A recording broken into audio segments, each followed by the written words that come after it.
If you follow music, you've definitely heard of Tyler, the Creator. Chances are, you're a fan of his too. From starting out in Odd Future, a collective of LA-based rappers that gained prevalence through releasing mixtapes in their Loiter Squad comedy series that ran for 3 seasons, to evolving as an artist to where every stage of his career is worthy of its own Walk of Fame star. This is the creation of Tyler, the Creator.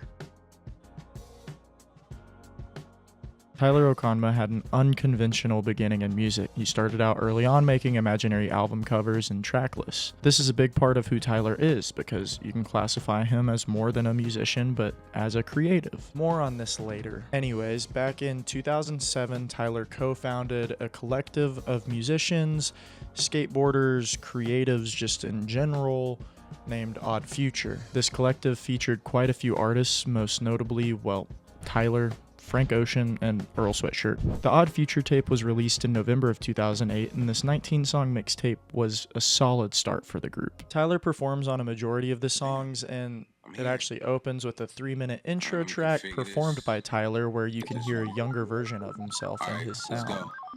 Nigga 17, his own fucking magazine, and of course, Hunger Forces Aqua Team by all means. Fuck the deal, signature. When 2009 rolled around, it was time for the Creator to release his debut solo tape, Bastard. This tape had a lot in store for the rising artist, as it was listed at number 32 in Pitchfork's top albums of 2010. We've reached a big moment in the career of Tyler. Following Bastard, it was time for Tyler's debut album, Goblin. This record continues where Bastard left off and was a huge step forward momentum-wise for the young artist. And the song Yonkers on this album allowed Tyler to receive the MTV Best New Artist Award in the same year. Tyler, the Creator! This song is loved by Tyler's fans, but notoriously kind of hated by him.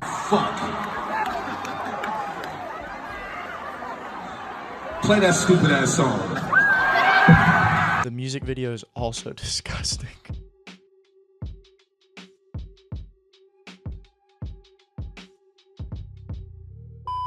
After this, nothing would be the same for Okonma. He went from mixtapes to late night performances, building up for his second album and having a TV show with his friends just like that.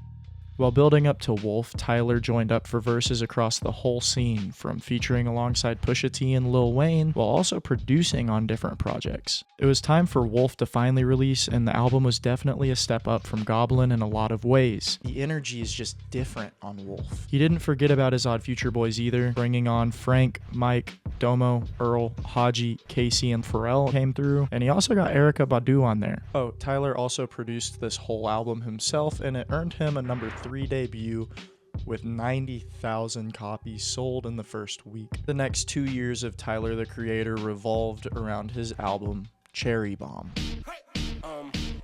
Excuse me, mister, but can you please turn down the lights?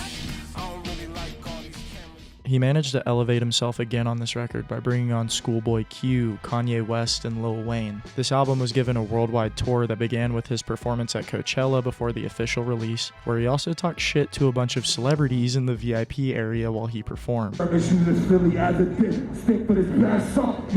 But still, he did have a worldwide tour ahead of him, although he had to cancel his United Kingdom shows because he had a multiple year-long ban from entering the country. Oh, and his Australia leg because they thought his music glorified violence against women. After the Cherry Bomb era of Tyler's career, we see him begin to branch out again. He created the theme song for Bill Nye Saves the World. Had a Viceland show that solely focused on things he's passionate about. Oh. And then began to roll out his next album, Flower Boy.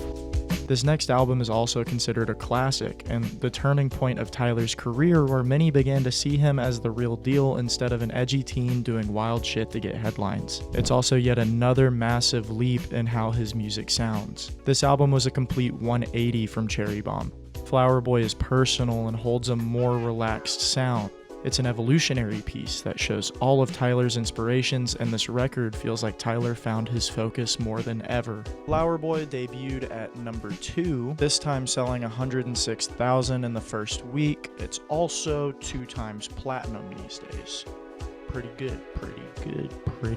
good. Carrying features from Frank Ocean, A$AP Rocky, Lil Wayne, Jaden Smith. Dude, like, oh my God, like, can we talk about, like, the political and economic state of the world right now? Rex Orange County, Steve Lacy, and Kali Uchis. It would be hard to follow up this masterpiece. You should make my earthquake. Oh, you make my earthquake. One thing about Tyler is that he's one of the most creative people in the industry, and that's glaringly obvious when it comes to Igor. Okonma managed to continue building off his sound from Flower Boy while also growing more with synths, bringing in more influences, and telling a story throughout this album.